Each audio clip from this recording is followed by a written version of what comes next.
অযোগ্যদের ব্যাপক দুর্নীতির জন্য আজ বড়সড় অনিশ্চয়তার মুখে যোগ্যদের চাকরিটাও। শুধু তাই নয়, এই অযোগ্যদের দুর্নীতি সরাসরি শিক্ষা ব্যবস্থায় আঘাত করেছে বলে মনে করছেন শিক্ষাবিদরা। অথচ তারপরও সোমবার হাইকোর্টে দাঁড়িয়ে অযোগ্যদের হয়ে সওয়াল করে গেলেন স্কুল সার্ভিস কমিশনের আইনজীবী কল্যাণ বন্দ্যোপাধ্যায়। কখনো তিনি বললেন, সুপ্রিম কোর্ট কোথাও বলেনি যে নির্দিষ্টভাবে চিহ্নিত অযোগ্যরা নতুন নিয়োগ প্রক্রিয়ায় অংশ নিতে পারবে না। কখনো তিনি প্রশ্ন তুললেন, কারো দোষ প্রমাণ হয়েছে, কোন আইনে এদের আটকানো হবে? যা শুনে হাইকোর্টের বিচারপতি সৌগত ভট্টাচার্য অবধি বললেন, কমিশনের কাছ থেকে এই ব্যাখ্যা প্রত্যাশিত নয়। এটা থেকে আমরা আজকে ক্লিয়ারলি বুঝে গেছি যে রাজ্য সরকার বা এসএসসির মানে স্ট্যান্ড পয়েন্টটা কি। এক প্রকার আমরা জানতাম যে তারা টেন্টেডদের পাশে থাকছে, তাদের হয়তো পরীক্ষায় বসানোর চক্রান্ত করছে, এটা আজকে প্রুভড হলো। ওনারা টোটালটাকে একসঙ্গে করে টেন্টেডদের বাঁচাতে চেষ্টা করছেন। তবে এটা প্রথমবার নয়। চাকরিহারাদের দাবি খোদ মুখ্যমন্ত্রীর গলাতেও তো এই সুরই শোনা গেছে।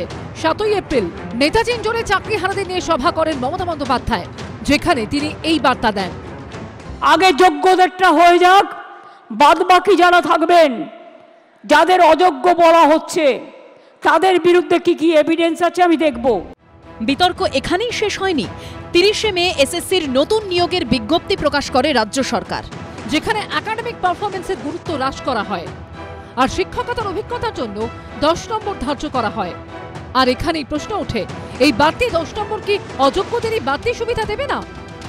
আমরা জানতাম যে সরকার আমাদের পক্ষে নেই, অযোগ্যদের পক্ষেই আছে, কারণ তাদের কাছ থেকে তারা বেনিফিশিয়ারি হয়েছে, সেই জন্য তাদের সঙ্গেই তারা আছে। কিন্তু আজকে সেটা কোর্টরুমে প্রমাণিত হলো। এই নিয়ে হাইকোর্টে দ্বারস্থ হন চাকরি প্রার্থীরা। জানিয়ে এই দিন কার্যত বিস্ময় প্রকাশ করেন বিচারপতি সৌগত ভট্টাচার্য। তিনি বলেন, পূর্ব অভিজ্ঞতার জন্য 10 নম্বর দেওয়া হবে। সুপ্রিম কোর্টের নির্দেশে নির্দিষ্টভাবে চিহ্নিত যে অযোগ্যরা চাকরি হারালেন তারা অভিজ্ঞতার জন্য নম্বর পাবেন। রাজ্য সরকার বা এসএসসি এখনও অযোগ্যদের নিয়ে ভাবছে, এখনও টেন্টেডদের নিয়ে ভাবছে, তাদেরকে পরীক্ষায় বসানোর জন্য জোরদার চেষ্টা করছে। তাদের মধ্যে দরদ দেখানোর যতদূর সম্ভব কারণ হতে পারে যে দেখুন, 7 বছর তারা চাকরি করেছে, তাদের চাকরিটা চলে গেছে, রীতিমতো তারা টাকা দিয়ে চাকরিটা পেয়েছে, আবার এখন তাদেরকে টাকাটা ফেরত দিতে বলা হচ্ছে। তো এই ক্ষেত্রে সরকারের হয়তো কোথাও একটা ভীতি তারা পাচ্ছে যে যদি কারোর নাম যদি প্রকাশ্যে চলে আসে যে কাদের কাছে টাকা দেওয়া হয়েছে বা কোন কোন মন্ত্রী এর সাথে জড়িত, সেই জন্য তাদেরকে বাঁচানোর চেষ্টা কিন্তু আপনার আজও করা হচ্ছে।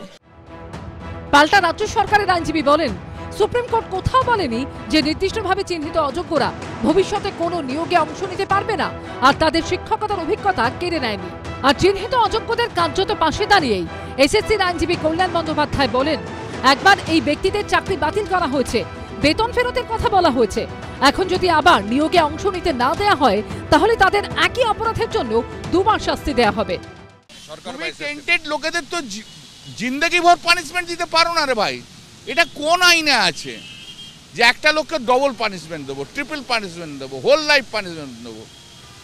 এ তো ইমপ্রিজনমেন্ট ফর লাইফ হয়ে যাচ্ছে, তা তো নয়।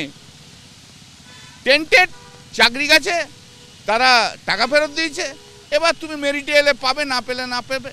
অবৈধ চাকরি প্রার্থী অর্থাৎ যারা টেন্টেড, যারা আমাদের কোর্টের ভাষায়, তারা পয়সা দিয়েছে, তো যাদের পয়সা নিয়েছে তো তৃণমূল সে তাদের প্রতি তাদের বিশ্বাসযোগ্যতা বা তাদের যে আনুগত্য, সেই আনুগত্যটা বারবার প্রমাণ করার চেষ্টা করছে।